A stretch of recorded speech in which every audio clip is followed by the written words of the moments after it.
నమస్తే welcome to Andhraprabha నేను లక్ష్మి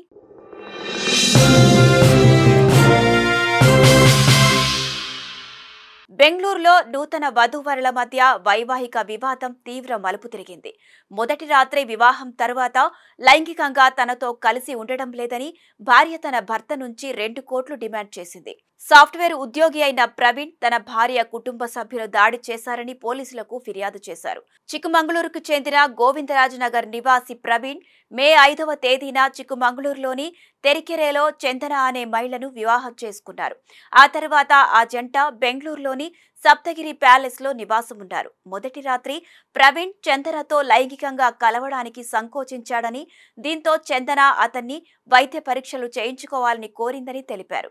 తర్వాత అతను శారీరకంగా ఆరోగ్యంగా ఉన్నాడని డాక్టర్లు నిర్ధారించారు. కానీ మానసిక ఒత్తిడి కారణంగా సమయం తీసుకోవాలని సలహా ఇచ్చారు. అయినప్పటికీ చందన వివాహమైన 3 నెలల తర్వాత ప్రవీణ్ పై ఒత్తిడి తెచ్చి పరిహారంగా 2 కోట్లు డిమాండ్ చేసింది.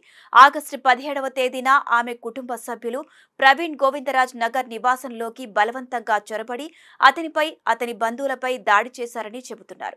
ఈ ఘటన తర్వాత ప్రవీణ్ స్థానిక పోలీస్ స్టేషన్లో ఫిర్యాదు చేశారు. పోలీసులకు అందిన సమాచారం ప్రకారం ప్రవీణ్ తల్లిదండ్రులు 2025 ప్రారంభంలో అతనికి తగిన వధువును వెతికారు. మే నెలలో చందన కుటుంబంతో వివాహం ఏర్పాటు చేశారు. వధువు కుటుంబం అడిగిన అన్ని డిమాండ్లను నెరవేర్చారు. బెంగళూరులో గృహప్రవేశం కూడా జరిపించారు. మే 16వ తేదీన ప్రవీణ్ అత్త ఇంట్లో మొదటి రాత్రి వేడుక నిర్వహించారు. అయితే ప్రవీణ్ మానసిక శారీరక ఒత్తిడి కారణంగా శారీరక సాన్నిహిత్యం జరగలేదు.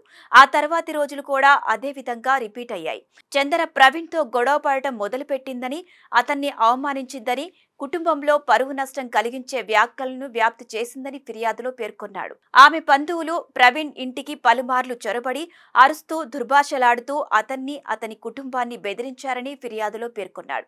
జూన్ 5న దాదాపు 15 నుంచి 20 మంది బంధువులు ఇంట్లో గుమిగూడి పంచాయతీ నిర్వహించి 2 కోట్ల విలువైన ఆస్తిని చందనకు బదిలీ చేయాలని డిమాండ్ చేశారు. సమస్యను పరిష్కరించడానికి ప్రవీణ్ సమయం కోరాడు.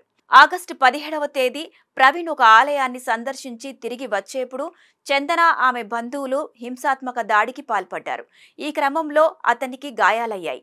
ఆస్తి కూడా ధ్వంసమయ్యింది. ఇంటికి రాకపోకలను అడ్డుకున్నారని ఆరోపించారు.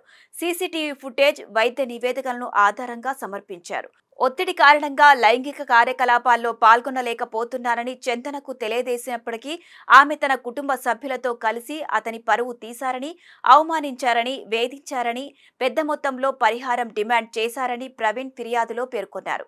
తన భార్య చందనతో పాటు ఆమె కుటుంబ సభ్యులైన 10 మందిపై పోలీసులకు ఫిర్యాదు చేశారు. చట్టపరమైన చర్యలు తీసుకోవాలని పోలీసుల్ని కోరారు.